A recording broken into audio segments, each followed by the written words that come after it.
नमस्कार दोस्तों, आप सभी का हमारे YouTube चैनल में स्वागत है। तो आज का जो हमारा वीडियो है काफ़ी इंपॉर्टेंट है। जो भी स्टूडेंट बीएससी कर रहे हैं, जो सेकंड सेमेस्टर में हैं, तो आज हम लोग देखेंगे कि रसायन जो केमिस्ट्री है सेकंड सेमेस्टर के पूरे सिलेबस को हम लोग आज देखने वाले हैं। इनका सिलेबस कैसा है, और एक चीज़ बहुत अच्छा है कि आपको समय आने के पहले ही आपको बता दिया जा रहा है कि सिलेबस आप एक बार देख के रखें कि इनका सिलेबस कैसे है, राइट ना। और ऐसा कभी भी तैयारी ना करें कि एक महीना आपका एग्जाम बचा है और आप तैयारी कर रहे हैं, कि 15 दिन बचा है आप तैयारी कर रहे हैं। ऐसे पढ़ने वाले स्टूडेंट ज़्यादा नंबर लाने में मुश्किल है उनको, राइट ना। तो अच्छा आपको समय दिया गया है, इन समय का अच्छा यूज करिए। और देखिए, सेमेस्टर में ज़्यादा समय मिलता नहीं है। फरवरी का महीना चला गया, ये महीना फरवरी के चल रहा है। और आज जो हमारा तारीख है, कितना तारीख है आज? 26 तारीख है शायद, है ना। 26 तारीख है। तो ये महीने में 2 दिन बचा है मात्र, फिर ये महीना पूरा खत्म हो गया। अब आपका मार्च आ जाएगा, मार्च अप्रैल मई जून, और जून में आपका एग्जाम होना है। चाहे आप कोई भी यूनिवर्सिटी से पढ़ रहे हैं, जून में आपका एग्जाम स्टार्ट हो ही जाना चाहिए। और जो पीजी वाले बच्चे हैं उनका एग्जाम जून में हो ही जाते हैं, तो आप लोग का भी एग्जाम जून में हो ही जाएगा, 15-17 जून को स्टार्ट हो ही जाएगा। तो कुल मिला के देखें तो आपके पास समय नहीं है। तो ये समय को देखते हुए, और गर्मी में ज़्यादा पढ़ाई भी नहीं होता है, क्योंकि अभी के जो समय है ये आपका मार्च महीने में आप थोड़ा बहुत अच्छे तैयारी कर सकते हैं, अप्रैल में भी कर सकते हैं। जैसे मई जून जाएगा तो आप बिल्कुल 2 महीना तैयारी नहीं कर पाएंगे, क्योंकि इतना धूप बढ़ जाता है ना, तो गर्मी के कारण पढ़ाई नहीं होता है। तो इसीलिए आप पहले से पढ़ के रखें, चीज़ों को समझ के रखें, और इसीलिए मैं वीडियो भी बनाते जा रहा हूँ, ताकि हर बच्चा अच्छे से समझ सकें और अच्छा नंबर ला सकें। चलिए फ्रेंड, अगर आप चैनल में नए आए हैं तो चैनल को जाके तुरंत सब्सक्राइब कर लेना, ताकि इस तरह से जो इंपॉर्टेंट वीडियो रहेगा और मिलते रहेगा। और सीक्वेंस वाइज चलेगा, कल से जो हमारा क्लासेस चलेगा वो रेगुलरली हर एक टॉपिक पर हम लोग बात करेंगे, यूनिट वाइज यूनिट। और अपने जो भी दोस्त यार हैं, जो भी आपके फ्रेंड है, उनको आप शेयर कर दीजिएगा, और हमारे चैनल को और आगे बढ़ाइएगा, ठीक है। देखते हैं इनका पाठ्यक्रम। बीएससी फर्स्ट सेमेस्टर आपने देखा, अब ये सेकंड सेमेस्टर है ना। छत्तीसगढ़ में पढ़ने वाले और उनसे बाहर पढ़ने वाले बच्चे के लिए भी ये इंपॉर्टेंट है। आप एक बार देख लेंगे अपने सिलेबस, पूरा आपको नॉलेज में आ जाएगा। चलिए देखते हैं, ये इंग्लिश मीडियम पढ़ने वाले बच्चे आप एक बार देख सकते हैं कि पहला यूनिट में क्या दिया हुआ है, दूसरा यूनिट में क्या दिया है। ये देखिए, यहाँ आपका एसिड बेस क्या होते हैं, सॉल्वेंट सिस्टम क्या होते हैं, हार्ड सॉफ्ट एसिड बेस क्या होते हैं, है ना, इनका सिद्धांत क्या होते हैं, अभी देखेंगे हम लोग।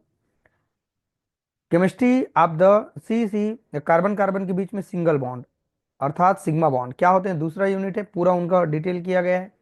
और पूरा आप देखेंगे बच्चों, तभी आप समझेंगे। अगर आप वीडियो को छोड़ के जाएंगे, थोड़ा सा वीडियो लंबा होगा, क्योंकि बड़ा सिलेबस है। इसमें टोटल आपको देखने के लिए बहुत सारा कंटेंट मिलेंगे, बहुत सारा चीज़ है इसमें पढ़ने के लिए मिलेंगे। और बुक अगर आप देखेंगे तो 400 पेज आपको देखने के लिए किताब में मिलेगा, 400 पेज, ठीक है। तो और बाकी और पढ़ने का जो मटेरियल आता है वो छोटा हो सकता है, बट आपका जो बुक का जो पेज नंबर है वो देखेंगे तो आपको कम से कम 400 पेज आपको देखने के लिए मिलेंगे, ठीक है। इतना को पीडीएफ बनाने में मुझे काफ़ी टाइम लगा। देखिए, आपके लिए मैं इतना मेहनत करके बना रहा हूँ, और आप हैं कि आप चलो देखेंगे दूसरे दिन, चलो देखेंगे, ऐसा आप ना करिए। ये आप ही के लिए है, और स्टूडेंट लाइफ में समय तो देना पड़ेगा, पढ़ना तो पड़ेगा ही। दुनिया का हर व्यक्ति पढ़ता ही पढ़ता है, टाइम निकाल के जरूर अपने लिए वो पढ़ेगा ही। और वो ऐसा करेगा कि चलो अभी अभी तो एग्जाम हुआ है, बाद में देखेंगे। अरे भाई, डेली आप रूटीन को मत तोड़िए। आपका जो पढ़ने का जो तरीका है उनको डेली कंटिन्यू रखिए। रोज आपको 2 घंटा पढ़ना पड़ेगा, 2 घंटा आप पढ़िए। और मजे की बात, एक बात आपको बता रहा हूँ, पहला सेमेस्टर में आपने फाउंडेशन कोर्स में आपने इंग्लिश दिया, ठीक है। अब इसके बाद जो आप सब्जेक्ट सेलेक्ट करेंगे वो आपका हिंदी सब्जेक्ट होगा, हिंदी लैंग्वेज होगा। काफी अच्छा है, इसका वीडियो आप देखिएगा। ऑलरेडी पहले से अपलोड कर दिया गया है, बीए वाले बच्चे पढ़ रहे थे इसके पहले। और जो बीए वाले स्टूडेंट है अब वो इंग्लिश लेके पढ़ेंगे, वो चेंज हो गए, ठीक है। तो ये बात आप समझिएगा। और जी और भी जो सब्जेक्ट है उसमें सेलेक्ट करने का जो बात किया गया है, आप एक बार यूनिवर्सिटी के अपने अपने यूनिवर्सिटी का, जैसे हमारा यूनिवर्सिटी है शहीद नंद कुमार पटेल यूनिवर्सिटी, राइट ना। तो हमारे यूनिवर्सिटी का जो सिलेबस है उनको आप एक बार देखेंगे। सम और विषम सेमेस्टर पढ़ने वाले जो बच्चे हैं, है ना, तो उनका जो सिलेबस में दिया गया है जी और भी में क्या लेना है। तो सम में सम सेमेस्टर किसको कहेंगे और विषम किसको कहेंगे। अभी सेकंड सेमेस्टर सम होगा, और इनके पहले वाला जो सेमेस्टर था, पहला सेमेस्टर, वो आपका विषम था। तो उनके हिसाब से आप सब्जेक्ट देख लेंगे और आपके जो महाविद्यालय में जो सब्जेक्ट होगा उसको लेने का बात किया गया है, ठीक है। और वो नया चीज है जी और भी में, ऐसा नहीं जो कॉलेज में नहीं है, उन सब्जेक्ट को भी वो अलग से जोड़ दिए हैं, उनमें कोई दिक्कत नहीं है। मार्केट में बुक मिलना चाहिए, ऐसा नहीं कि आपके कॉलेज में वो पेपर है कि नहीं है। जैसे हमारे कॉलेज में अलग अलग सब्जेक्ट दिया हुआ है तो वो लेके बच्चे पढ़ सकते हैं, ठीक है। चलिए, ये दूसरा यूनिट हो गया। तीसरा यूनिट देख लेंगे। आप एक बार इंग्लिश मीडियम वाले बच्चे यहाँ देख सकते हैं, आपके नॉलेज में आ जाएगा यहाँ पर, और यहाँ भी वही नंबर रहेगा 100 नंबर जो जो आपने पहला सेमेस्टर में दिया है। चलिए देखते हैं बच्चों, अब ये हम लोग यूनिट वाइज देखेंगे। ये पहला हमारा यूनिट है, ये पूरा देख सकते हैं, हार्ड सॉफ्ट एसिड बेस दिखाएंगे हम आपको पूरा। इसके अंतर्गत आपको मिलेगा, अलग अलग चैप्टर भी मिलेंगे आपको, है ना। ये देखिए, इतना, ये पहला यूनिट है, यहां से लेकर के पूरा यहां तक, ठीक है। अब इसके बाद ये हमारा दूसरा यूनिट है, कार्बन कार्बन के बीच में सिंगल बॉन्ड अर्थात सिग्मा बॉन्ड। इनका केमिस्ट्री क्या होगा देखेंगे, पूरा हम आपको सिलेबस दिखाएंगे, आपका नॉलेज में आ जाएगा कि हमको पढ़ना क्या चीज है, ठीक है। और कठिन भी नहीं है ना सरल भी नहीं है, दोनों चीज है यहाँ, है ना। एकदम इजी भी नहीं है ना एकदम हार्ड भी नहीं, दोनों चीज है। कुछ चीज यहाँ हार्ड है, जैसे फिजिकल केमिस्ट्री आप देखेंगे तो थोड़ा टफ लगेगा, ऑर्गेनिक इनऑर्गेनिक और कुछ चीजें और हैं जो आपको इजी लगेंगे, ठीक है। चलिए देखते हैं, यहाँ पाई बॉन्ड है आपका, इसके अंतर्गत कितना आ रहे हैं चैप्टर देख सकते हैं, 5 और 6, और ये 4, 5, 6, ये तीनों चैप्टर को शामिल किया गया है आपके दो चैप्टर में, दो यूनिट में, ठीक है। तीसरा हमारा जो यूनिट है, आदर्श और वास्तविक गैस का व्यवहार, और ये 8 आएंगे 9 आएंगे, इतना दिया हुआ है 3 यूनिट में।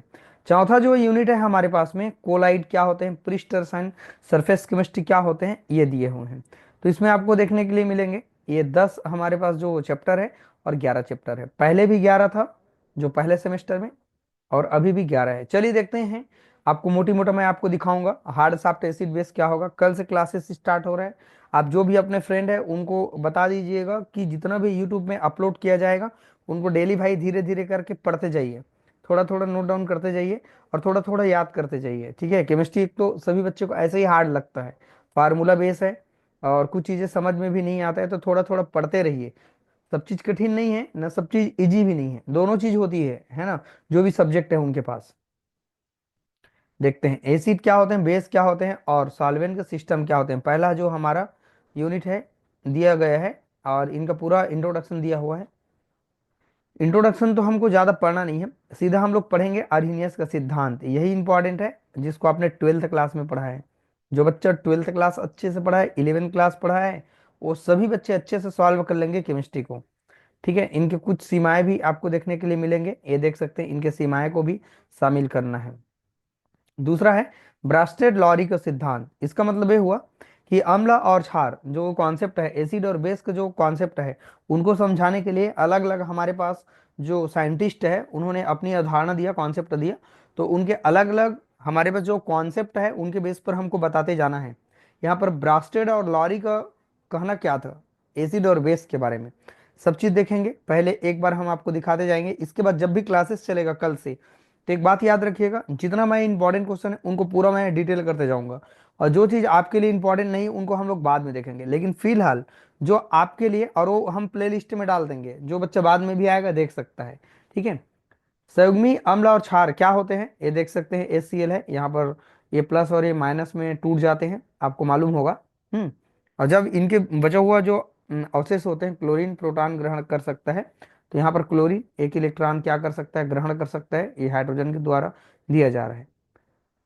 तो यहाँ पर कंजुगेटेड एसिड बेस देखेंगे, एग्जाम में पूछे गए हैं, और देखते हैं।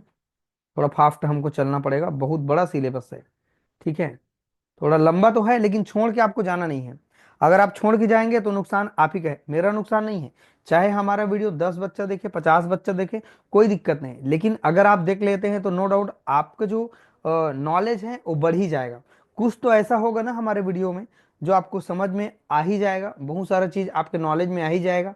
ऐसा तो नहीं हो सकता कि मैं आपको बताऊं आपको कुछ भी समझ में नहीं आएगा। जितना मैं बातें ओरली बोलते जाऊंगा, मेरे जो बात है उनको आपको ध्यान में रखना है, ठीक है। चलिए देखते हैं, और ये है आपका लुइस। हाँ, ये देखिए, जो अम्ल क्षार में कौन स्ट्रांग होते हैं कौन वीक होते हैं उनको यहाँ पर दिया गया है, देखेंगे। और चलिए, क्षारों में जो प्रबलता होती है उनको बताना है। हम्म, और देखेंगे, अच्छा इनके कुछ सीमाएं हैं और इनके उपयोगिता भी हैं। ये उपयोगिता है और यहाँ पर सीमाएं भी देखने के लिए मिल रहा है। अब देखते हैं जो लक्स फ्लग्ड जो धारणा होते हैं, ये क्या धारणा होते हैं, ये भी इंपॉर्टेंट है आपके लिए। बाकी ब्रास्टेड लारी का जो सिद्धांत है और लुइस का, ये चीज आपको नहीं छोड़ना है। चलिए अब देखते हैं इनमें शामिल है जो सॉल्वेंट सिस्टम थ्योरी होते हैं वो क्या चीज होते हैं। भाई जो हमारे पास विलायक होते हैं वो क्या चीज होते हैं, उनको हम देखेंगे। तो चलिए इतना तो आपको मालूम हो गया। अब देखते हैं लुइस धारणा, जो लुइस कॉन्सेप्ट क्या होते हैं। ये देखिए बच्चों, ये लोन पेयर लेन देन के कारण है ना, यहाँ पर ये कॉन्सेप्ट आते हैं, है ना। तो इनको हम लोग देखेंगे कि जो लोन पेयर देते हैं वो एसिड होते हैं कि बेस होते हैं। देखिए यहाँ पर लिखा हुआ है, जो लोन पेयर दे रहे हैं एकांकी इलेक्ट्रॉन, एकांकी इलेक्ट्रॉन वो होते हैं अगर किसी एटम के पास अगर जोड़े में 2 इलेक्ट्रॉन हैं तो उनको लोन पेयर कहते हैं। जैसे 14 ग्रुप में कोई लोन पेयर नहीं होते, 15 ग्रुप आते हैं एक लोन पेयर पीरियोडिक टेबल में, और 16 ग्रुप आते हैं तो 2 लोन पेयर, और 17 ग्रुप आते हैं तो 3 लोन पेयर, ठीक है, 18 में 4 लोन पेयर। तो 18 ग्रुप को तो कोई किसी से मतलब नहीं है, 0 ग्रुप एलिमेंट है। तो ये नाइट्रोजन जो होते हैं हमारे पास 15 ग्रुप के एलिमेंट होता है। एटॉमिक नंबर जानते हैं इसका कितना होता है। तो ये हमारे लोन पेयर जो होते हैं अगर किसी को दे दे रहा है तो लोन पेयर के निशान इस तरह से होते हैं। अगर किसी को दे रहा है तो वो हमारा होता है क्षार होता है, बेस होता है। और कोई लेता है लोन पेयर तो वो क्या होता है हमारे पास एसिड होता है। देखिए हाइड्रोजन के बाहरी कोश में 1 इलेक्ट्रॉन होता है, लेकिन किसी को ये दान कर दिया है। दान कर दिया मतलब H प्लस के पास कोई भी इलेक्ट्रॉन नहीं है। अगर इनके वैलेंसी पूरा करना होगा 2 8 18 32 आपने पढ़ा होगा, तो ये पूरा लोन पेयर इसको क्या कर देता है, शेयर कर देता है, जिसके कारण ये क्या होगा, अपना एसिड का नेचर दिखाएगा और ये आपका बेस का नेचर दिखाएगा। ये ब्राफ्टेड नहीं, ये सिद्धांत है हमारा लुईस का सिद्धांत है। चलिए इतना बात तो आपको समझ में आ गया है कि हमको एसिड बेस कुल मिला के ये चैप्टर में आपको पढ़ना होगा। इनका अलग अलग क्लास है, इनको हम लोग देखेंगे। फिलहाल हम नीचे चलते हैं और मैं थोड़ा सा स्पीड में चल रहा हूँ। हाँ, तो इसमें सिर्फ 3 चीज हम लोग पढ़ेंगे। ब्राफ्टेड लारी का जो सिद्धांत है वो पढ़ेंगे, लुईस का सिद्धांत है, और संयुग्मी अम्ल क्षार सिद्धांत है। इनको हमको पढ़ना पड़ेगा। काफी अच्छा है, ये मैंने प्रश्न को भी थोड़ा सा ले लिया है ताकि बच्चे थोड़ा सा देखेंगे। अर्हिनियव का सिद्धांत है, ये 3 ही हम लोग कॉन्सेप्ट को मेनली पढ़ेंगे, ठीक है। तो ये काफी इंपॉर्टेंट रहेगा आपके लिए, पेपर में देखने के लिए नो डाउट मिलेगा, इनका आप चिंता मत करिए, ठीक है। अब देखते हैं हम लोग दूसरा इनका चैप्टर देखते हैं। हमारे पास हार्ड सॉफ्ट एसिड बेस क्या होते हैं। हार्ड मतलब कठोर, सॉफ्ट मतलब मृदु, ए फॉर एसिड और बी फॉर बेस। बेस का मतलब क्या होगा, क्षार होगा, और कॉन्सेप्ट मतलब क्या होता है, संकल्पना होगा। आपको एग्जाम में देखने के लिए मिल सकता है HSAB, क्या इसका पूरा नाम जानते हैं बताइए। हार्ड सॉफ्ट एसिड बेस, ये क्या सिद्धांत होते हैं, इनको किसने दिया था, RG पियर्सन ने दिया था। इनका कॉन्सेप्ट काफी अच्छा है और ये फाइनल ईयर में भी देखने के लिए अभी मिल रहा है। जो अभी ईयरली बेस में जो बच्चे पढ़ रहे हैं ये फाइनल ईयर में भी दिया हुआ है, ठीक है। तो काफी अच्छा है, इनका कॉन्सेप्ट हम लोग देखेंगे। फिलहाल आपको मैं केवल टॉपिक गिनती करा रहा हूँ कि ये टॉपिक करना क्या है इसके बारे में। Pearson hard soft acid base जब मैं क्लास पढ़ाऊंगा ना तो आपको पूरा क्लियर हो जाएगा, ठीक है। और इतना बढ़िया क्लियर PDF बना है, नो डाउट आपके लिए तो ये अच्छा रहेगा ही, है ना। चलिए और हम आपको बता रहे हैं बच्चों, ये पूरा हार्ड सॉफ्ट एसिड बेस मिलेंगे और इनके सीमाएं क्या है उनको हमको बताना है। देखिए एक बात मैं क्लियर कर देता हूं, अगर हम कहीं प्रोडक्ट बना रहे हैं, कहीं ये रिएक्शन करा रहे हैं, मान लीजिए कहीं हम रिएक्शन करा रहे हैं, यहाँ मान लो कोई मॉलिक्यूल है, यहाँ भी कोई मॉलिक्यूल है मतलब रिएक्टेंट है, और यहाँ पर प्रोडक्ट बन रहा है। अगर ये हमारा जो रिएक्टेंट है, मान लो ये कंपाउंड नंबर A है, कंपाउंड नंबर ये B है, और ये क्या है, C है। अगर ये हार्ड है और ये भी हार्ड है, और इससे मिलने वाला जो बनने वाला प्रोडक्ट होगा वो भी हार्ड होगा, तब ये मोर स्टेबल होगा, ठीक है। एक बार समझिए फिर, अगर ये दोनों हमारा रिएक्टेंट, मान लो यहां पर देखिए आपको एग्जांपल बता रहा हूं, यहां दिया हुआ है।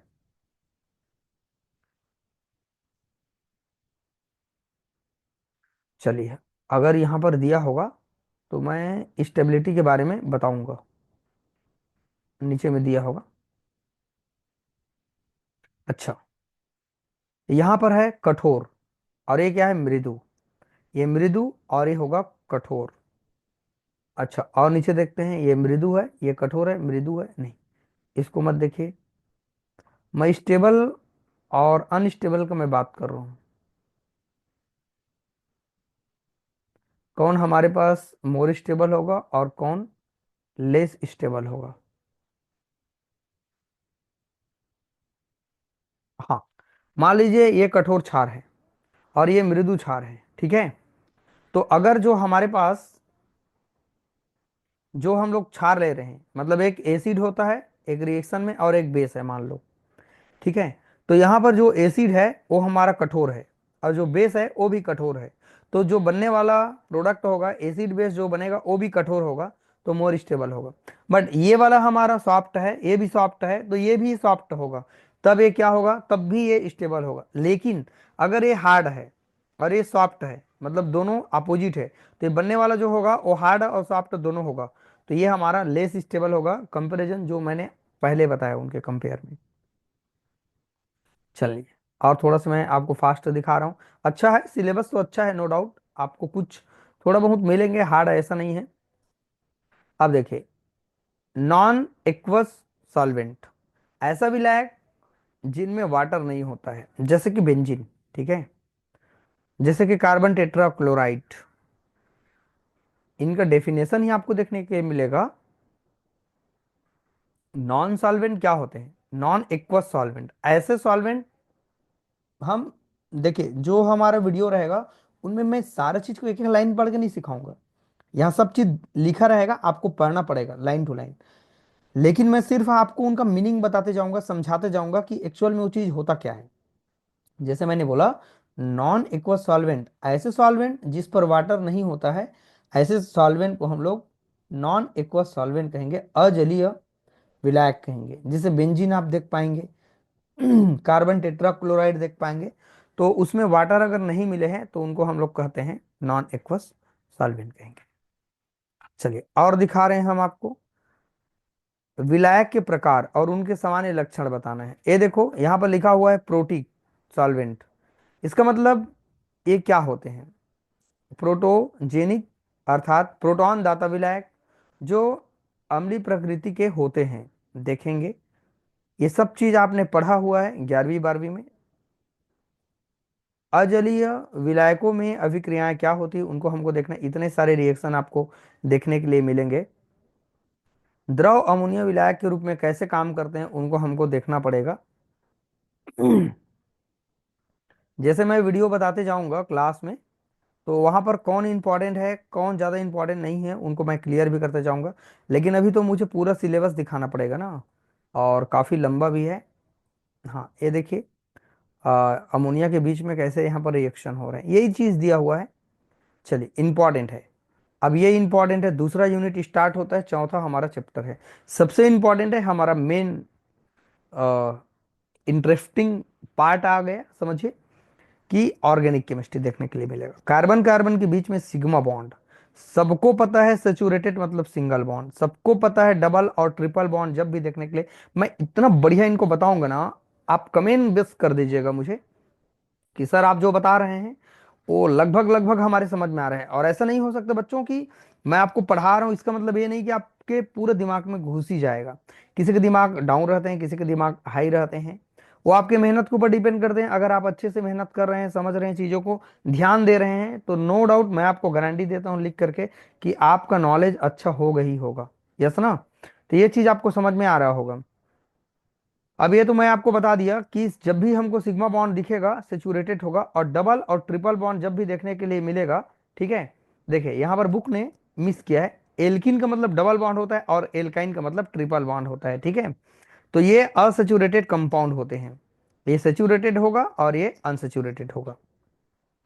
हाइड्रोकार्बन क्या चीज होते हैं, what is this hydrocarbon, it means combination of the hydrogen and the carbon, this compound is called to the hydrocarbon।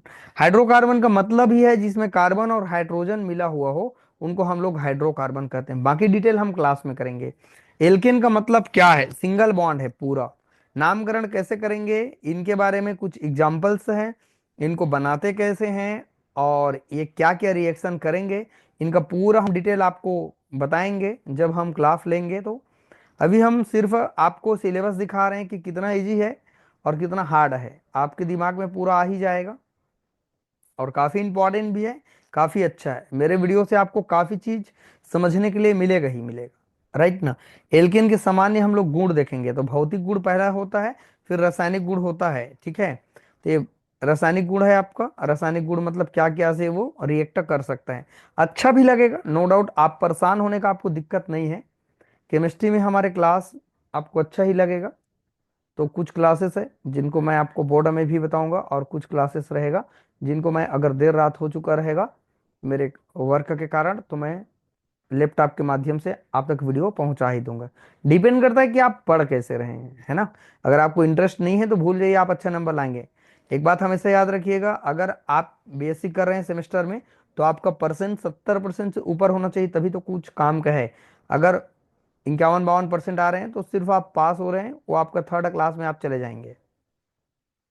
बनाने की विधि है यहाँ पर, किन किन विधि से हम लोग एल्केन को बना सकते हैं।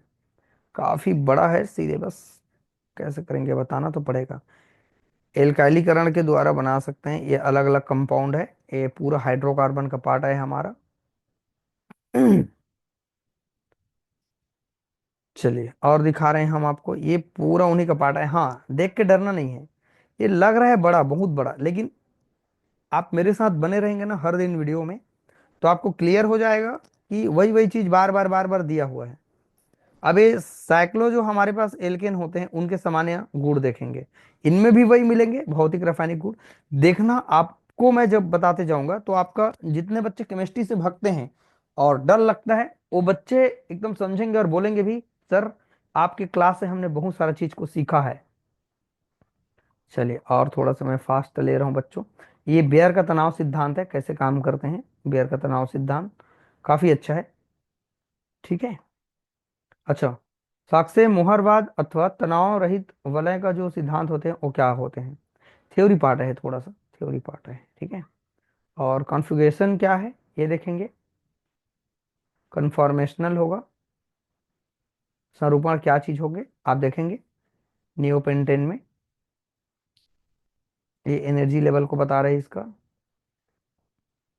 थोड़ा सा मैं फास्ट चल रहा हूँ, वीडियो को रोक नहीं रहा हूँ, बहुत बड़ा वीडियो हो जाएगा, केवल मैं हेडिंग को दिखा रहा हूँ, अगर आप चाहें तो थोड़ा से रोक के पढ़ सकते हैं।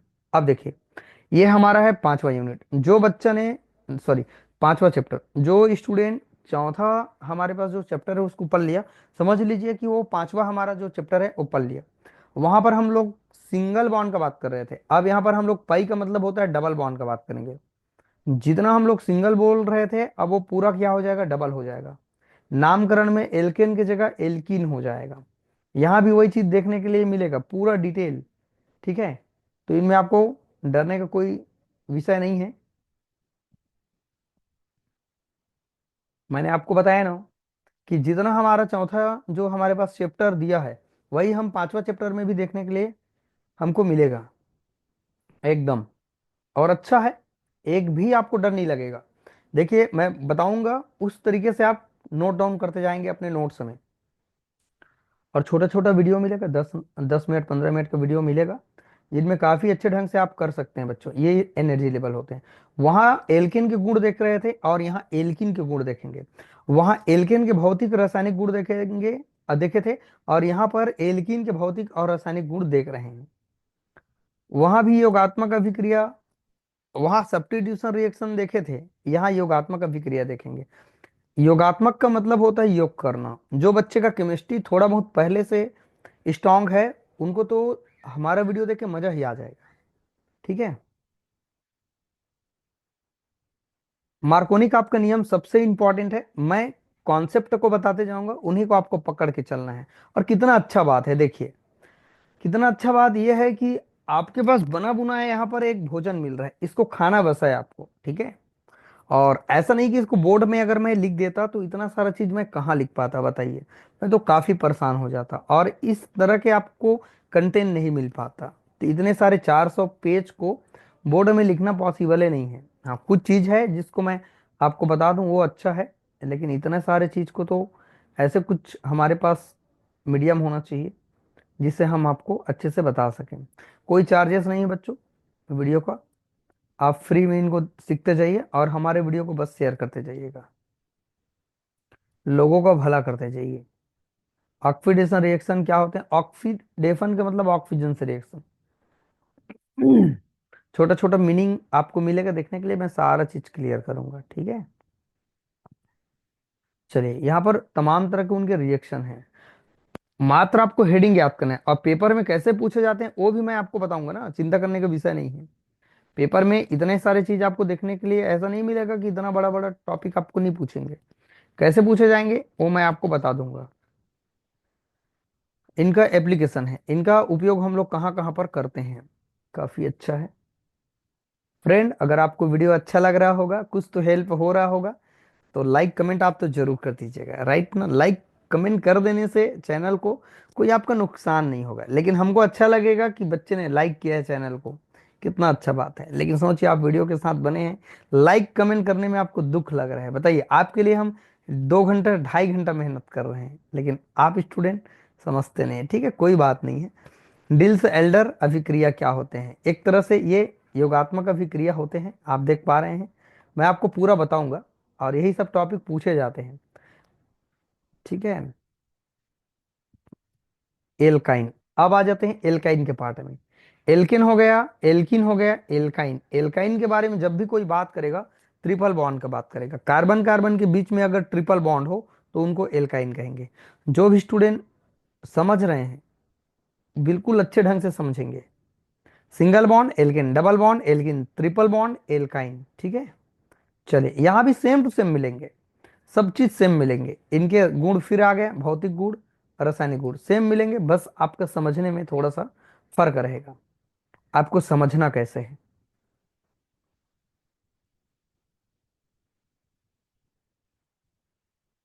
हाँ, यहाँ भी है, और अभी तो बहुत बचा हुआ है। ये देखिए, अभी तो बहुत बड़ा सिलेबस है, आप देखेंगे तो बोलेंगे बहुत बड़ा सिलेबस, हाँ बड़ा है, ये तो है। और देखिए ये पूरे रिएक्शन ही इनके, ठीक है। कुल मिला के हम आपको जो शुरू से दिखा रहे हैं, सबसे शुरू में मैंने आपको क्या दिखाया, दूसरा में फिर क्या दिखाया, तीसरा में मैंने आपको क्या दिखाया, है ना। तो एसिड बेस कॉन्सेप्ट देखे, फिर हार्ड सॉफ्ट एसिड बेस देखे, फिर एल्केन एल्किन एल्काइन देख रहे हैं। कुल मिला के कंप्लीट हो गया। तो कुल मिला के एल्केन को अगर आप समझ जाएंगे पूरा, तो पूरा एल्किन का पार्ट एल्काइन का पार्ट मिलेगा। एरोमेटिक हाइड्रोकार्बन, एरोमेटिक का मतलब आपका जो हकल नियम को फॉलो करेगा, जो रिंग में होगा, जो 4n+2 पाई सिस्टम को फॉलो करेगा, और जो साइक्लिक होगा, जो sp2 संकरण होगा, वो हमारा क्या होता है, एरोमेटिक कंपाउंड होगा। तो एरोमेटिक के गुण हम लोग देखेंगे, काफी अच्छा है। इस पर और वीडियो हमने अपलोड कर दिया है, तो चलिए हम लोग आगे और देखते हैं। साइक्लिक होना जरूरी नहीं है कि वो एरोमेटिक कंपाउंड हो, जैसे आप यहाँ देख पा रहे हैं, ठीक है। तो यहाँ पर 2 4 6 8 ये एरोमेटिक कंपाउंड नहीं हो सकता, ठीक है। क्यों नहीं होगा, कैसे होगा, इनका कारण हम लोग देखेंगे। हकल का नियम हमको पढ़ना होगा, काफी इंपॉर्टेंट है, यही एग्जाम में देखने के लिए आपके मिलेंगे, और अभी तक मिलते आए भी हैं। इनका हम लोग प्रभाव देखेंगे कि कौन स्टेबल होगा एरोमेटिक के कारण, ये सब चीज हम लोग डिटेल करेंगे, ठीक है। और ये अलग अलग कंपाउंड में एग्जाम्पल को बच्चों समझा रहे हैं। विषम चक्रीय यौगिक को एरोमेटिक स्वभाव को समझाना है कि एरोमेटिक क्यों दिखाते हैं। पायरोल होते हैं, उनमें रेजोनेंस को समझाना है। अनुनाद क्या होते हैं उनको समझाना है, मैं बताऊंगा आपको। एरोमेटिक हाइड्रोकार्बन, बेंजीन और उनके सजात कौन होते हैं, उनके होमोजीनस, है ना। अब देखते हैं नाभिकीय और जो साइड चेन होते हैं हाइड्रोकार्बन। मैं इतना बढ़िया आपको बता दूंगा ना, आप भूलेंगे नहीं, देखिएगा, आप भरोसा करिए मेरे ऊपर। चलिए और दिखाते हैं हम आपको। ये तो पूरा उन्हीं का पार्ट है, जैसे आपने वहां देखा ना, तो यहाँ हम लोग चैन में ना देख करके रिंग में देखेंगे, मतलब बेंजीन का रिंग रहेगा, ठीक है। पूरा उन्हीं के बारे में डिस्कस किया गया है, मतलब ये एरोमेटिक है। काफी चीज तो आपके दिमाग में भी होगा, आपको एक मन में एक शांति आएगा कि सर हमने बहुत सारे चीज को पढ़ लिया है, सर परेशान मत होइए। ऐसे भी बच्चे हैं हमारे कॉलेज में भी जो अच्छे मेहनत भी करते हैं, है ना। कुछ बच्चे को तो मेहनत से मतलब ही नहीं है, ठीक है, लेकिन वो बाद में दुख पाएंगे, मैं आपको गारंटी देता हूँ। वो बच्चे बाद में उनको नौकरी के लिए जाएंगे ना, तो उनका कोई इज्जत नहीं रहेगा, लेकिन जो पढ़ लिया ना उनका बहुत इज्जत है। समझ रहे हैं आप लोग। योगात्मक अभिक्रिया क्या होते हैं, एडिशन रिएक्शन क्या होते हैं, अभी हम लोग चैन में देख रहे थे योगात्मक अभिक्रिया, लेकिन अब हम लोग किस में देखेंगे, रिंग में देखेंगे। चलिए ये पूरा उनका रिएक्शन है। नाइट्रीकरण क्या होगा, मैं पूरे कॉन्सेप्ट को बताऊंगा, सबसे मजे की बात कॉन्सेप्ट मैं आपको सिखाऊंगा। ठीक है, हम रटना आपको नहीं सिखाएंगे, कॉन्सेप्ट क्या होगा वो दिखाएंगे, पूरा उन्हीं का पार्ट है, क्या क्या से रिएक्शन कर रहा है, इसीलिए थोड़ा सा मैं स्पीड में ले रहा हूँ। फिलहाल ये देख रहे हैं कि एरोमेटिक कंपाउंड में रिएक्शन क्या होते हैं। बेंजीन में इलेक्ट्रोफिलिक सब्स्टिट्यूशन क्या होते हैं, इलेक्ट्रोफाइल न्यूक्लियोफाइल, दो चीज यहां पर देखने के लिए मिलेंगे। इलेक्ट्रोफाइल को ई से दर्शाते हैं, ई से दर्शाते हैं, ई से। अगर हमारे पास ई का मतलब यहां पर ये प्लस रहेगा, ऐसा एलिमेंट या एटम है ना जिस पर पॉजिटिव चार्ज हो हमारे पास, वो हमारे पास क्या होते हैं, इलेक्ट्रोफाइल होते हैं। ठीक है, जैसे NO2 प्लस आयन इलेक्ट्रोफाइल होगा, यहां देख पा रहे हैं, यहां देखिए, ये देखिए। बताने के पहले मैं आपको बता दिया, तो ये इलेक्ट्रोफाइल जो प्लस चार्ज रखते हैं, ये फिर उन्हीं का रिएक्शन है। इलेक्ट्रोफाइल न्यूक्लियोफाइल उन्हीं का रिएक्शन होगा। चलिए और देखते हैं, थोड़ा से आगे चल रहा हूं मैं, और यहाँ से काफी चीज हमारा सॉल्व हो जाएगा, कोई दिक्कत नहीं है। यहाँ भी अगर समझ में आ रहा होगा मेरे प्यारे बच्चों, तो आप कमेंट कर दीजिएगा कि सर इसके माध्यम से हम पढ़ सकते हैं, इतना तो बोल सकते हैं जी, इतना तो बोल सकते हैं कि सर यहाँ सब चीज क्लियर है। मैं ये बुक है पूरा भाई, आप समझिए, आप बुक है ये कोई ऐसा नहीं है कि कहीं से हमने उठा के रख दिया है। आपको फ्रंट भी हमने दिखाया कि ये किताब है, बुक है। ये देखिए अलग अलग इलेक्ट्रोफाइल न्यूक्लियोफाइल आपको देखने के लिए मिलेंगे, और दिखा रहे हैं हम एक ऐसे इफेक्ट करते हैं, उनको दिखा रहा है कौन स्टेबल होगा, कौन कम स्टेबल, कौन ज्यादा होगा, वो बता रहा है। अलग अलग रेजोनेटिंग स्ट्रक्चर है, देखिएगा आप बस भरोसा करके पढ़िएगा। अरेनियम आयन के स्थायित्व के आधार पर स्पष्टीकरण को बताना है। ये MSc का टॉपिक है, अरेनियम आयन काफी अच्छा है, और एनर्जी लेवल भी आप देखेंगे यहाँ पर काफी अच्छा है। अभी तो देखिए कितना पेज हुआ है, 203 पेज अभी और बचा है। आप पूरा वीडियो के लास्ट तक बने रहिएगा, आपको पूरा डिटेल हम करके देंगे।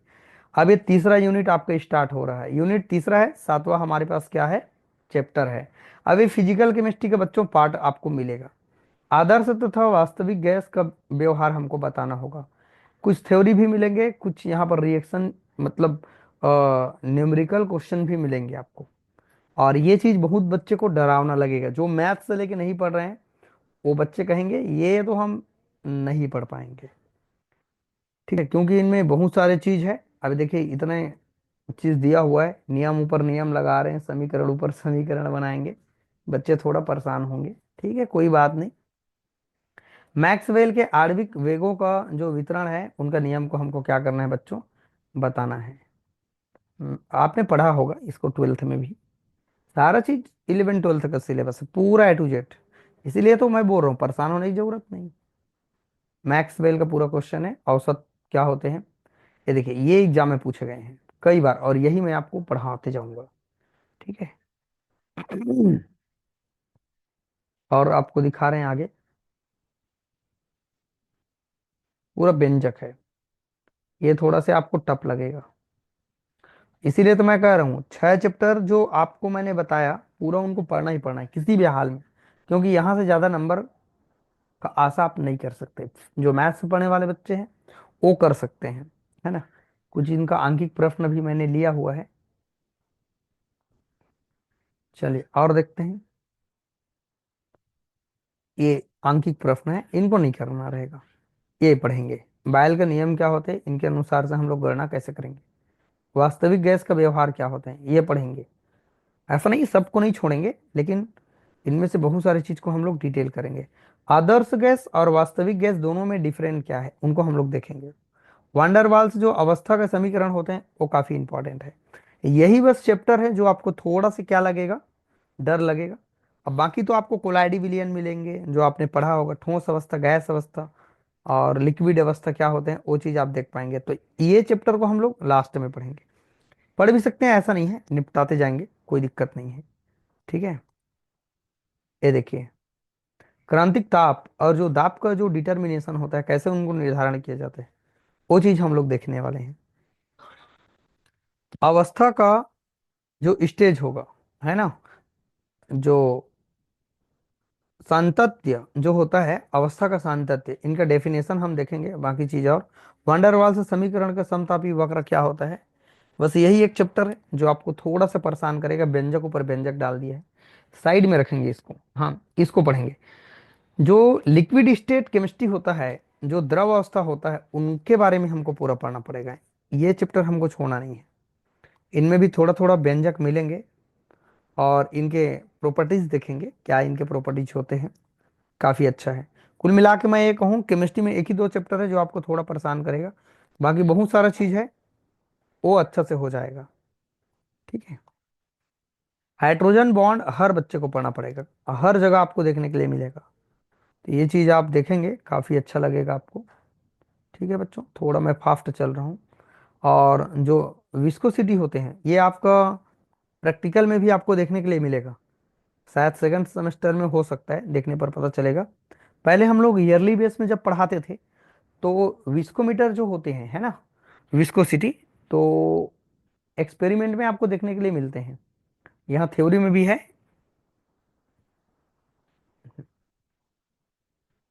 और देखते हैं आगे, ये जो सरफेस टेंशन क्या होते हैं बताऊंगा मैं आपको, ये सरफेस टेंशन के बारे में आपको बताऊंगा। ठीक है, डेफिनेशन सहित इनका वैल्यू क्या है देखेंगे, कोई दिक्कत नहीं है। कुछ आंगिक प्रश्न है, चलिए ले देके ये कंप्लीट होता है। ठोस अवस्था देखेंगे, जैसे आपने लिक्विड देखा वैसे आप यहाँ देखेंगे सॉलिड स्टेट केमिस्ट्री क्या होते हैं। आखिरकार इनके अणु पास पास होते हैं और इनके बीच में जो लगने वाला आकर्षण जो बल होते हैं, अट्रैक्टिव जो फोर्स होते हैं, स्ट्रांग होते हैं, यही फर्क है इसमें। इनमें भी अंतर देखेंगे कि क्रिस्टलीय ठोस अक्रिस्टलीय ठोस क्या होते हैं। जैसे आपको हम बात करें, आपके घर में जो पाइप होते हैं ना, पानी डालने का जो पाइप होते हैं, उनको आप मोड़ के देखिएगा, ठीक है, तो वो मुड़ जाते हैं। लेकिन कुछ ठोस ऐसे होते हैं जो पकड़ने के बाद भी वो मुड़ते नहीं हैं, ठीक है, तो वो हमारा क्रिस्टलीय ठोस होते हैं, जैसे चेयर वगैरह, है ना।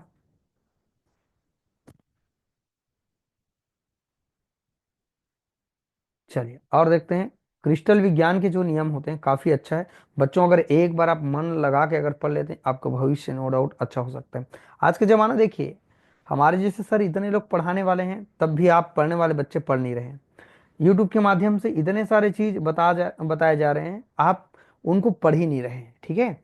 लेकिन देखिए, जिस टाइम हमने बीएससी किया और ट्वेल्थ क्लास पढ़ा, इतना ज़्यादा चीज़ नहीं था, कीपैड मोबाइल चलाते थे, कहाँ ऐसा कुछ नहीं था। लेकिन आपके हाथ में जादू की छड़ी है, तब भी आप इंटरेस्टेड नहीं है, सोचिए, गलत बात है ना भाई। पढ़ना चाहिए, ऐसा नहीं है, हमारे देश में इतने लोग पढ़ने वाले बच्चे हैं ना, जो पूरे अपने भविष्य को लेकर चल रहे हैं, अपने माँ बाप का नाम रोशन करने के लिए चल रहे हैं, ठीक है। तो ये चीज आपको करना चाहिए, ये समय है, समय आपको एक दे रहे हैं भगवान, समय का अनादर नहीं करना है, इनका आदर करना है। सूचकांक क्या होते हैं, है ना, ये काफी इंपॉर्टेंट है, पूछे गए हैं इसको एग्जाम में, सूचकांक क्या चीज होते हैं। ये फिजिकल केमिस्ट्री का पूरा पार्ट है, ठीक है। ये सबको क्या लग रहा होगा, थोड़ा परेशान होने वाला चीज लग रहा होगा। सममिति का प्रारंभिक ज्ञान क्या होते हैं, ये आपके लिए काफी इंपॉर्टेंट है बच्चों। कुल मिला के सिलेबस में एक दो चैप्टर ऐसे हैं जो आपके लिए थोड़ा डरावना वाला है, लेकिन बहुत सारा चीज़ देखिएगा, मैं आपको बताऊंगा पढ़ाने के समय, जब पढ़ाते जाऊंगा तो आपको इजी करके मैं दे दूंगा। इतना तो आप कॉन्फिडेंस रखिए खुद के ऊपर। छोड़ के जाने से वीडियो कोई फायदा नहीं होने वाला है। इकाई सेल क्या होता है, यूनिट सेल आप पढ़ेंगे, साटकी टूटी फिंगल टूटी कौन बच्चा ने नहीं पढ़ा है बताइए भला, पढ़ा है ना सब बच्चा ने। तो वहां पर आपको इकाई सेल देखने के लिए आपको मिलेंगे, ये सेल है। हाँ, ये एफ सेल क्या होते हैं, सी सेल क्या होते हैं, आप पढ़ेंगे क्रिस्टल के पार्ट में, आप देखेंगे ये ठोस अवस्था में होते हैं। आपको स्टार्ट की फिंगल टूटी जरूर देखने के लिए मिलेंगे। और एक्स का जो डिफ्रैक्शन होते हैं, एक्स रे डिफ्रैक्शन काफ़ी अच्छा है ना। तो ये ब्रैग्स का जो समीकरण है उनको हम लोग देखेंगे। ब्रैग्स समीकरण क्या होते हैं, ये आपका एक इंस्ट्रूमेंट पर बहुत अच्छे से वर्क करते हैं। ये आपका लव मेथड क्या होते हैं, ये काफ़ी अच्छा है। और ये पाउडर मेथड क्या होते हैं, यही सब तो एग्जाम में पूछेंगे। मैं आपको बताऊंगा ना कौन एग्जाम में पूछने लायक है। इतना सारा चीज़ थोड़ी ना पढ़ना है, नहीं, इतना चीज़ हमको नहीं पढ़ना है। चलिए और देखते हैं। अच्छा, इनका ऑब्जेक्टिव क्वेश्चन है। अब देखते हैं क्रिस्टल दोष। आखिरकार भाई जो हमारे पास क्रिस्टल होते हैं उनमें डिफेक्ट क्या होते हैं। अगर मान लीजिए कोई चीज अणु परमाणु या आयन से मिलकर के बने हुए हैं क्रिस्टल, अगर वहां किसी प्रकार से अगर दोष आ जाते हैं, मतलब डिफेक्ट आ जाते हैं, इम्प्योरिटी आ जाते हैं, तो उनके कारण इस प्रकार के जो इफेक्ट होगा उनको हम लोग कहेंगे क्रिस्टल में दोष कहेंगे, क्रिस्टल में डिफेक्ट कहेंगे। और ये आपको अलग अलग प्रकार के देखने के लिए मिलेंगे। यहाँ पर पूरा इनको क्लासिफाई किया गया है ना। तो इनको पूरा हम लोग देखेंगे और यही आपके एग्जाम में देखने के लिए मिलेंगे। देखिए भाई ये आपको कंप्लीट देखने के लिए मिल गया। अच्छा ये देखिए, इसको आपने पढ़ा है और यही आपके एग्जाम में देखने के लिए मिलेंगे। ये दोष है, ये देखिए पूर्ण दोष क्या होते हैं, बिंदु दोष क्या होते हैं, सट की टूटी और फ्रेंकल टूटी आपने पढ़ा है, ठीक है। और ये फ्रेंकल दोष आपने पढ़ा है, ठीक है। चलिए और देखते हैं। ये तो इजी लगेगा आपको, ये पूरा हमारा जो चैप्टर है वो कंप्लीट हो गया। अब आ जाते हैं यूनिट नंबर हमारे पास कितना है, 5 है, ठीक है। सॉरी यूनिट 4 है, चैप्टर नंबर आपका 10 है। कोलाइडी का अवस्था क्या होते हैं, और यहाँ भी आपको देखने के लिए मिल रहा है सरफेस केमिस्ट्री क्या होता है। अभी तक 303 पेज हो चुका है। अब 405 पेज है टोटल, जितना में मैंने अपलोड किया है वीडियो में। तो इसमें जो पेज है, ये 405 पेज को मुझे पीडीएफ बनाने में कितना टाइम लगा होगा बताइए। 1 घंटे से ऊपर मुझे उनका फोटो क्लिक करने में टाइम लगा, बताइए 1 घंटा। वीडियो बनाने में मुझे 40 से 45 मिनट लगेगा, एडिट करने में लगेगा, कुल मिला के 2 घंटा मैं आपको दे रहा हूँ। और इसके बाद भी आप स्टूडेंट हैं कि समझेंगे नहीं, तो कितना गड़बड़ काम हो जाएगा। हमको स्टूपिड वाला काम नहीं करना है, समझदारी वाला काम करोगे तो भविष्य अच्छा रहेगा, मैं आपको गारंटी देता हूँ। बेवकूफ़ नहीं बनना है, आपको समझदार और एक इंटेलिजेंट पर्सन बनना है। कोलाइडी क्या होते हैं, सरफेस केमिस्ट्री क्या होते हैं, आपने सबने पढ़ा होगा। मैं हेडिंग हेडिंग आपको दिखाते जाऊंगा तो आपको क्लियर समझ में आ जाएगा। बताइए, कोलाइडी प्रक्षिप्त प्रवास परिक्षेपण माध्यम आपने पढ़ा होगा, द्रव स्नेही कोलाइडी और द्रव विरोधी कोलाइडी विलयन आपने पढ़ा होगा। तो यहाँ आप देख पा रहे हैं दोनों का इंग्लिश नाम भी यहाँ देख सकते हैं, जो इंग्लिश मीडियम वाले बच्चे हैं। अब देखिए कोलाइडी जो सिस्टम होते हैं वो कितने टाइप से इनको डिवाइड किए गए हैं, उनका सबका अलग अलग बेस है। बताऊंगा, अगर जल है हमारा मीडियम तो हाइड्रोसाल कोलाइड कहेंगे, बेंजीन है तो बेंजोसाल कहेंगे, एल्कोहल है तो एल्कोसाल कहेंगे, हवा है एयर है तो एरोसाल कहेंगे। नो डाउट, कितना अच्छा है बताइए। आपने 12वीं में पढ़ा है वही सब चीज़ है भाई, इनका अलग अलग हम लोग प्रकार देखेंगे। टिंडल प्रभाव क्या है, तो यहाँ पर जो कोलाइड होते हैं उनके प्रॉपर्टीज होते हैं। तो पहला है ऑप्टिकल प्रॉपर्टीज है, जिनको प्रकाशिक गुण कहते हैं, प्रकाशिकीय गुण कहेंगे। तो ये आपका टिंडल प्रभाव सबसे इंपॉर्टेंट है, ठीक है। देखेंगे टिंडल प्रभाव क्या चीज होंगे, मैं आपको बता दूंगा। ब्राउनी गति क्या होते हैं, ब्राउनी गति के महत्व को पढ़ेंगे। विद्युतीय जो गुण होगा, इलेक्ट्रिकल प्रॉपर्टीज क्या होगा, उनको हम लोग देखेंगे, ठीक है। काफी अच्छा है, बस थोड़ा सा और वेट कर लीजिए बच्चों। और कोलाइड का जो स्थायित्व होता है, कैसे स्टेबल होते हैं, स्कंदन वगैरह आपने पढ़ा होगा, ठीक है। ब्राउनी गति फिर आ गया इनका प्रभावित करने वाले कारक में एरोसॉल, ये रक्षी क्रिया है, प्रोटेक्टिव एक्शन है, इनको आप देखेंगे। हार्डी-सूल्जे नियम आपने बिल्कुल पढ़ा होगा, स्कंदन के लिए जरूरी है। ये स्वर्ण संख्या काफी इंपॉर्टेंट है। स्वर्ण संख्या क्या चीज होती है, पायस। पायस क्या होगा, ऐसे कोलाइडी तंत्र जिसमें प्रक्षिप्त प्रवास और प्रक्षेपण माध्यम दोनों अगर लिक्विड फॉर्म में होते हैं तो उनको पायस कहते हैं, इमल्सन कहते हैं, है ना। दो प्रकार के होते हैं, तेल में जल का और जल में तेल का पायस, ठीक है। तो इनको हम बताएंगे आपको, और वैसे आपने पढ़ा भी होगा, ठीक है। चलिए फटाफट थोड़ा सा और बता रहा हूँ, कठिन नहीं है। पायस के उपयोग हम लोग देखेंगे और मिसेल के प्रकार हम लोग देखेंगे। और ये मिसेल साबुनीकरण में आपने देखा होगा, मिसेल का बनना क्या चीज़ होते हैं, साबुनीकरण क्या चीज़ होते हैं, उनको हमने देखा है। ठीक है, जेल का वर्गीकरण, कैसे हम लोग वर्गीकरण इनको करेंगे। ये चैप्टर तो आपको कोई ये नया नहीं लग रहा होगा, ये पुराना पार्ट लग रहा होगा। आपने जितना पढ़ा है उन्हीं को हम लोग देखेंगे। कोलाइड के जो एप्लीकेशन है, एप्लीकेशन ऑफ द कोलाइड्स क्या चीज़ होते हैं इनका, यही पूछे जाते हैं एग्जाम में। मैं आपको बताते जाऊंगा जब वीडियो में, आपको पूरा मैं क्लियर करते जाऊंगा तो ठीक है। ये देखिए पूरा इनका। हाँ, अब देखते हैं सरफेस केमिस्ट्री क्या होते हैं। अधिशोषण, अवशोषण, आपने पढ़ा होगा। एब्जॉर्प्शन और एडजॉर्प्शन क्या चीज होते हैं। जैसे एक चाक को अगर हम पानी में डुबा देते हैं तो आप बताइए मुझे, एडजॉर्प्शन होते हैं कि एब्जॉर्प्शन होते हैं, अधिशोषण होते हैं कि अवशोषण होते हैं। आप मुझे कमेंट करके अगर मालूम है तो आप मुझे जरूर बताएंगे। अगर आप पढ़ने वाले स्टूडेंट हैं तो मुझे आप बताएंगे। ये देखिए दो भाग होते हैं इनके, एक तो अधिशोषक होते हैं जो सोख रहा है, और एक अधिशोष्य होता है जो उसमें जा रहा है, अधिशोष्य होते हैं। ठीक है, तो अधिशोषक क्या होगा और अधिशोष्य क्या होगा, एडजॉर्बेंट क्या होते हैं और एडजॉर्बेट क्या होते हैं। अधिशोषक जिसके अंदर जा रहा है, और अधिशोष्य जो जा रहा है, जैसे पानी है ना।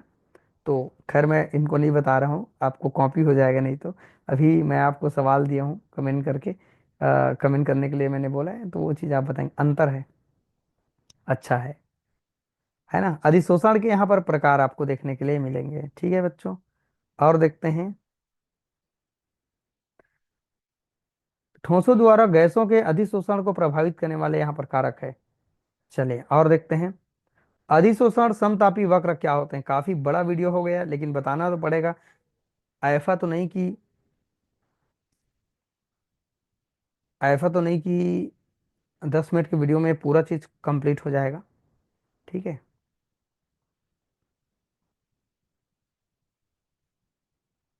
अधिशोषण जो सम आयतनी होते हैं वो क्या होते हैं देखेंगे, पूरे प्रकार में मिलेंगे। इसके एप्लीकेशन है, अधिशोषण के उपयोग किस में हम लोग करते हैं, आपके भी लाइफ में है। जैसे एक व्यक्ति है, अगर वो कहीं पर धूल धक्कड़ की जगह में अगर काम कर रहा है तो वो मास्क लगा के चलता है। मास्क कहने का मतलब वो वाला जो हेलमेट टाइप का रहता है और लगाए रहते हैं, और वहाँ धूल धक्कड़ जो होते हैं तो वो मास्क में क्या होते हैं, उनका अवशोषण हो जाता है, अधिशोषण हो जाता है ना। जिसके कारण क्या होगा कि शुद्ध हवा उनके अंदर चले जाते हैं, और जो विषैले गैस होते हैं या जो भी और मॉलिक्यूल होगा वो बाहर हो जाते हैं। ठीक है, तो ये चीज़ आप देखेंगे। ये देखिए ये पूरा हमारा 10 जो हमारे पास चैप्टर हुआ कंप्लीट हो गया। लास्ट है बच्चों 11 चैप्टर, सबसे इंपॉर्टेंट है 11 चैप्टर, काफ़ी अच्छा है। और जो हमारे कॉलेज में पढ़ने वाले बच्चे हैं उन वो तो ऑफलाइन पढ़ेंगे ही, लेकिन जो बच्चे दूर दराज से हैं, जो गर्मी में कॉलेज नहीं जा पाएंगे, तो वो बच्चे के लिए एक वरदान होगा कि कम से कम वो अच्छा नंबर घर में भी बैठ के, क्योंकि हमारा वीडियो सीक्वेंस रहेगा ना, ऐसा नहीं कि यहाँ का क्लासेस यहाँ क्लासेस, ऐसा नहीं, सीक्वेंस से मिलेगा। रासायनिक बल गतिकी और उत्प्रेरण क्या होते हैं।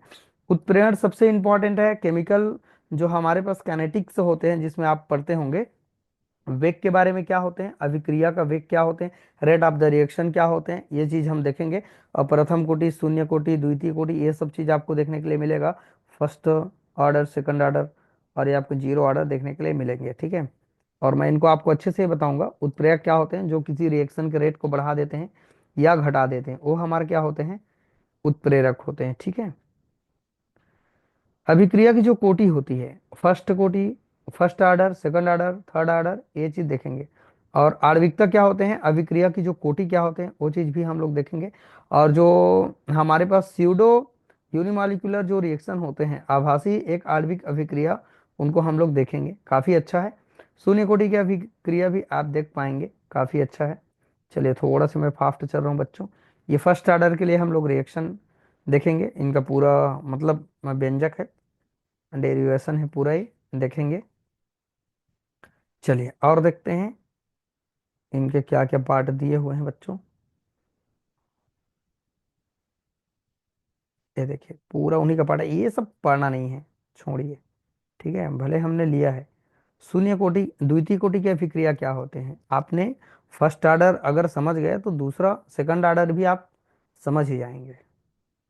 ठीक है, हाँ फिजिकल केमिस्ट्री में थोड़ा बहुत प्रॉब्लम होगा, कोई दिक्कत नहीं, लेकिन आप ऑर्गेनिक इनऑर्गेनिक को बहुत अच्छे ढंग से पढ़ेंगे। ठीक है, और इनके लिए कुछ उदाहरण है, ठीक है कर लेंगे उदाहरण, कोई दिक्कत नहीं। हाँ ये टेबल वेबल पढ़ने की ज़रूरत नहीं है, ये भी पढ़ने की ज़रूरत नहीं है, ये सब कुछ पढ़ने की ज़रूरत नहीं है। ठीक है, ये सब कुछ नहीं पढ़ना है, अन्य उदाहरण देख सकते हैं, दो चार तो उदाहरण ले लेना है। सीडो रिएक्शन है, सीडो ऑर्डर रिएक्शन क्या होगा, इनको झूठा कोटि की अभिक्रिया भी कहते हैं, काफी इंपॉर्टेंट है। अर्ध आयु क्या क्या होते हैं, हाफ लाइफ जो पीरियड होते हैं वो क्या होते हैं। किसी अभिक्रिया का अर्ध आयुकाल वह समय होता है जिसमें किसी अभिकारक का सांद्रण घट करके अपने प्रारंभिक सांद्रण का आधा रह जाता है, उनको अर्ध आयुकाल हम लोग कहते हैं। काफी अच्छा है, मैं इनको आपको अच्छे से बता दूंगा। औसत जो एवरेज लाइफ पीरियड होते हैं, आयुकाल होते हैं, वो क्या होते हैं। देखिए कितना बड़ा सिलेबस है बताइए, और आप कहते हैं कि सर एक महीने में तैयारी कर लेंगे। कैसे तैयारी करेंगे आप मुझे बताएंगे। जब तक आप 2 से 3 महीना अगर आप अच्छे से तैयारी नहीं करेंगे तो ये अच्छे से तैयारी आपको नहीं हो पाएगा, ये बात तो आप जान लीजिए। चैन रिएक्शन क्या होते हैं इनको हम लोग देखेंगे, काफी अच्छा है। चैन रिएक्शन ये इजी चीज है, मैं कुल मिला के आपको लास्ट में निष्कर्ष निकाल के दूंगा कि हमको कितना सारा चीज हार्ड लगेगा और कितना आपको इजी लगेगा। चलिए ये तो फिजिकल केमिस्ट्री का पूरा पार्ट है, ये इनके क्वेश्चन वगैरह है और इनको नहीं पढ़ना है ज़्यादा हमको। ये अलग अलग उदाहरण दिया हुआ है आपको बताने के लिए मैंने रखा है, क्रॉस करो नहीं पढ़ना है। जो सक्रियण ऊर्जा होते हैं, जो एक्टिवेशन एनर्जी क्या चीज़ होते हैं। अगर भाई कहीं रिएक्शन हो रहा है तो ये जो रिएक्शन हो रहा है तो जो रिएक्टेंट है उनको प्रोडक्ट में कन्वर्ट होने के पहले एक एनर्जी को क्राफ्ट करना होगा, तब जाके वो रिएक्टेंट प्रोडक्ट में कन्वर्ट हो पाएगा। तो ये जो एनर्जी का जो गैप है, जो डिफरेंट है, उनको हम लोग कहेंगे एक्टिवेशन एनर्जी। जो रिएक्टेंट को प्रोडक्ट में बदलने के लिए जो एनर्जी हम लगाएंगे उनको कहते हैं सक्रियण ऊर्जा कहेंगे। दो प्रकार के मिलेंगे, उष्माक्षेपी उष्मा शोषी एक्सोथर्मिक और endothermic. Energy level profile diagram देखेंगे, देयर फिजिकल प्रॉपर्टीज देखेंगे। एंड कोलिजन थ्योरी काफ़ी अच्छा है, मज़ा भी आएगा पढ़ने में। ठीक है, अच्छा है, व्यंजक भी कुछ लगेगा आपको। चलिए थोड़ा सा और बच्चा है बच्चों, देख लीजिए, कवर हो जाएगा पूरा। थोड़ा लंबा है लेकिन आप देख लीजिएगा। संक्रमण अवस्था सिद्धांत क्या होते हैं। अगर बच्चों आपको वीडियो अच्छा लग रहा होगा, कुछ नॉलेज मिल रहा होगा, इतनी मेहनत के साथ आपके लिए शेयर कर रहा हूँ, तो अपने जो भी दोस्त यार फ्रेंड है, आपके रिलेटिव में जो भी पढ़ते होंगे उनको जरूर शेयर करें। उत्प्रेरण क्या होते हैं, काफ़ी अच्छा है। ठीक है, तो ये आपके लिए इंपॉर्टेंट है बच्चों। उत्प्रेरण का वर्गीकरण, सममांगी विषमांगी दो प्रकार के मिलेंगे, काफ़ी अच्छा है। जितना मैं बोल रहा हूँ ये सब इजी है, सिर्फ आपका एक ही चैप्टर जो था वो थोड़ा टफ था। ठीक है, अब बाकी ये सब आपको इजी लगेंगे। ये देखिए एंजाइम के हमारे पास, एंजाइम खुद उत्प्रेरक की तरह काम करते हैं। मनुष्य के जो लार में लार है, मनुष्य के जो बॉडी में मुंह में जो लार पाए जाते हैं वो खुद एक एंजाइम की तरह काम करती है। ठीक, तो ये चीज हम लोग देखेंगे, काफी इंपॉर्टेंट है और अच्छा है। मैं पूरा आपको क्लियर करूंगा, मुझे खुद ऐसा लग रहा है कि मैं आपको पढ़ाते पढ़ाते आनंदित हो जाऊंगा, काफी अच्छा है। ठीक है, ये देखिए ये 4 है, 404 पेज, और ये है टोटल आपका 405 पेज। इसको तो नहीं देखना है, कुल मिला के ये 405 पेज है। बताइए कितना बड़ा सिलेबस है, देखिए बड़ा है सिलेबस, अगर इतना भी बड़ा नहीं है जितना हम बोल रहे हैं, लेकिन हाँ इतना तो है कि आपको पढ़ना पड़ेगा, मेहनत करना पड़ेगा। चलिए बच्चों, काफी मेहनत के बाद ये वीडियो तैयार हुआ है हमारा, और पूरा सिलेबस को हमने डिस्कस कर दिया। इतना में आपको नॉलेज में आ गया है कि भाई हमको पढ़ना क्या है, धीरे धीरे करके आपको रिवीजन बस करना है। 11 12th में पढ़ा है वही चीज आपको रिवीजन करनी है बस, डरने का विषय है ही नहीं। और एक मजे की बात आपको बता रहा हूँ मैं, हमारे चैनल को तुरंत आप फॉलो कर लीजिएगा, क्योंकि अभी तक मैंने 700 वीडियो से प्लस वीडियो अपलोड कर दिया है। और आप एक्सपेरिमेंट वाला जितना पार्ट है ना उनको देखिए और अपने नॉलेज को बढ़ाइए। ये अभी काम नहीं आएगा, जब आप टीचर बनेंगे, उस फील्ड में जब आप काम करेंगे ना वहाँ काम आएगा। अगर आप चीज़ को देखे नहीं रहेंगे, समझे नहीं रहेंगे, पहले से पहले जानते नहीं रहेंगे, तो आपको रोना आ जाएगा। जब आप टीचर बनेंगे आपको कुछ आएगा जाएगा नहीं ना, तो बच्चे आपको सीधा गाली देंगे, राइट ना, तो आपके बारे में उल्टा सीधा बोलेंगे। तो पहले से पढ़ के रखिए, यही तो जो ज्ञान है जो आप तैयार हो रहे हैं ऊपर, आप जो फील्ड में काम करने वाले हैं उस फील्ड के लिए आप चमकने के लिए क्या कर रहे हैं, ये मेहनत कर रहे हैं। हम भी वैसे किए हैं, हर चीज को अच्छे से डिटेल किया है, जो भी क्लासेस पढ़ा, तो आप भी अच्छे से डिटेल करिए, तब आप जाके एक अच्छे से स्कूल कॉलेज में पढ़ा सकते हैं, या आपका जो जो भी आपका एरिया है वहाँ भी आप अच्छे कर सकते हैं। तो आप में पहले आदत होना चाहिए, अच्छा पढ़ने का आदत होना चाहिए, तो आप अच्छा पढ़ाकू रहेंगे तो आप में सब चीज़ अच्छा हो ही जाएगा, राइट ना। तो चलिए बच्चों, आज की वीडियो में हमने काफ़ी अच्छे ढंग से देखा समझा कि हमारे पास जो केमिस्ट्री का सिलेबस है, बच्चे कमेंट कर रहे थे कि सर केमिस्ट्री का भी सिलेबस डाल दीजिएगा, और ये पीडीएफ आपको मिल जाएगा मेरे व्हाट्सअप नंबर में। आप मुझे मैसेज कर दीजिएगा, कोई भी यूनिवर्सिटी से आप पढ़ रहे हैं। मेरा नंबर है 8818867195। आप एम के सर करके सेव कर लीजिएगा, और जो भी आपको प्रॉब्लम रहेगा आप मुझे कमेंट भी कर दीजिएगा, कहीं भी डाउट रहेगा तो पूछ दीजिएगा। मैं कोशिश करूंगा कि मैं आपको हर चीज़ को थोड़ा बता दूं, समझा दूं। और ऐसा नहीं कि हर चीज़ आपको 100%, कोई भी टीचर उनको नॉलेज नहीं रहता है, कहीं ना कहीं हर टीचर का थोड़ी बहुत कमजोरी रहती है, हर व्यक्ति में रहता है, ऐसा नहीं है। हम अपने इस तरह से कभी एटीट्यूड में बात नहीं करेंगे कि हमको हर चीज़ आता है। हाँ, लेकिन बहुत कुछ हमने समझा है, सीखा है, तो वो हम आपको बस देना चाहते हैं, हमारा उद्देश्य है। और समाज में रहने वाले जो बच्चे हैं, आप एक होशियार बच्चे में शामिल हो जाएं और अपने नॉलेज के लेवल को ऊपर लेके जाइए, और अपने माँ बाप और इस भारत माता का नाम रोशन करिए, इस छत्तीसगढ़ का नाम रोशन करिए। ठीक है। चलिए बच्चों, आज की वीडियो में हमने देखा बीएससी सेकंड सेमेस्टर के केमिस्ट्री के पूरे सिलेबस को आज हमने डिटेल किया। अभी आपका बॉटनी भी हो गया पूरा सिलेबस, जूलॉजी भी हो गया, और हिंदी भी हो गया है, मैंने वीडियो दे दिया है, जाके प्लेलिस्ट में देख लेना। और ये है आपका केमिस्ट्री भी हो गया। और जी, और जो भी सब्जेक्ट है, वो बुक क्या क्या होता है, क्या क्या सब्जेक्ट सेलेक्ट कर रहे हैं, उसके हिसाब से हम बाद में आपको वीडियो दे देंगे। उसके लिए ज़्यादा आपको घबराने का दिक्कत नहीं है। ठीक है। चलिए फ्रेंड, वीडियो अच्छा लगे तो लाइक कमेंट करना मत भूलिएगा। अगर चैनल में नए आए हैं तो चैनल को जाके फॉलो कर लेना, ताकि इस तरह से जो भी इंपॉर्टेंट वीडियो रहेगा वो आप सभी को मिलते रहेगा। ठीक है। चलिए फ्रेंड, वीडियो को वॉच करने के लिए थैंक यू। वंदे मातरम, जय हिंद।